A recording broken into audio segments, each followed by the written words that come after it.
Assalamualaikum warahmatullahi wabarakatuh. Nama saya Sartika Huta Barat dengan NPM 18150099, Prodi Pendidikan Vokasional Informatika semester 5C. Di sini saya akan mempresentasikan sistem pendukung keputusan. Di sini saya buat peta konsep dasar sistem pendukung keputusan terbagi menjadi 4. Pertama, teori dan konsep sistem pendukung keputusan. Kedua, perbedaan pendukung keputusan dan sistem pendukung keputusan. Ketiga, hubungan antara pendukung keputusan dan sistem pendukung keputusan. Dan yang terakhir, contoh penerapan sistem pendukung keputusan. Teori dan konsep sistem pendukung keputusan. A. Teori dasar sistem pendukung keputusan. Sistem pendukung keputusan atau SPK adalah bagian dari sistem informasi berbasis komputer, termaksud sistem berbasis pengetahuan atau manajemen pengetahuan, yang dipakai untuk mendukung pengambilan keputusan dalam suatu organisasi atau sebuah perusahaan. Teori umum yang mendasari Decision Support System atau DSS. Pertama, Herbert A. Simon menggunakan konsep keputusan terprogram dan tidak terprogram dengan PIS pengambilan keputusan yang merefleksikan terhadap pemikiran Decision Support System saat ini. Kedua, G. Anthony Gorey dan Michael Scott Martin menggunakan tahapan dalam pengambilan keputusan dengan membedakan antara struktur masalah dan tingkat keamanan. Dapat juga dikatakan sebagai sistem komputer yang mengolah data menjadi informasi untuk mengambil keputusan dari masalah baik yang bersifat terstruktur, tidak terstruktur, maupun semi terstruktur. B. Konsep dasar sistem pendukung keputusan. Sistem pendukung keputusan mulai dikembangkan pada tahun 1960-an, tetapi istilah sistem pendukung keputusan itu sendiri baru muncul pada tahun 1971 yang diciptakan oleh G. Anthony Gorey dan Michael Scott Martin.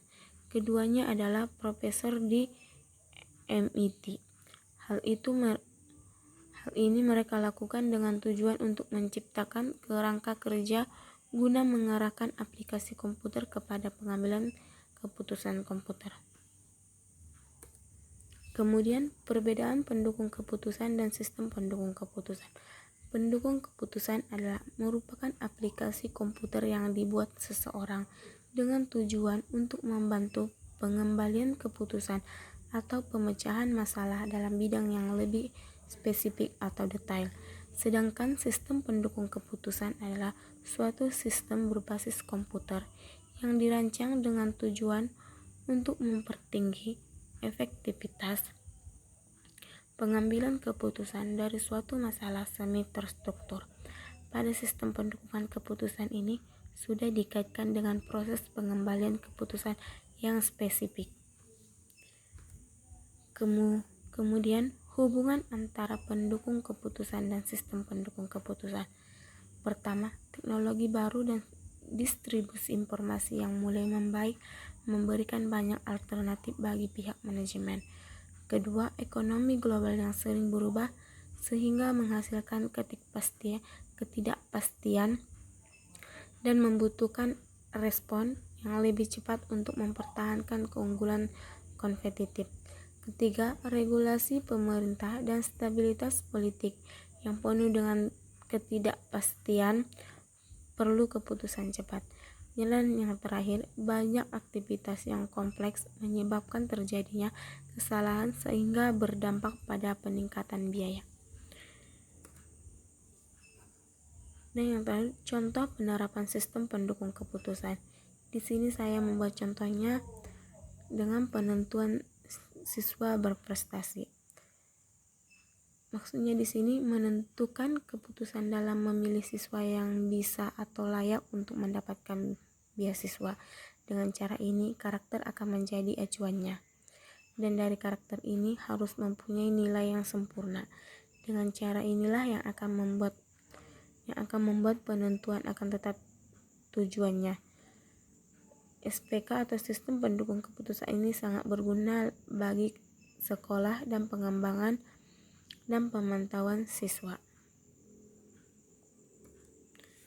Mungkin cukup sekian yang dapat saya sampaikan. Kurang dan janggalnya saya mohon maaf. Saya sudahi dengan salam. Assalamualaikum warahmatullahi wabarakatuh. Dan terima kasih.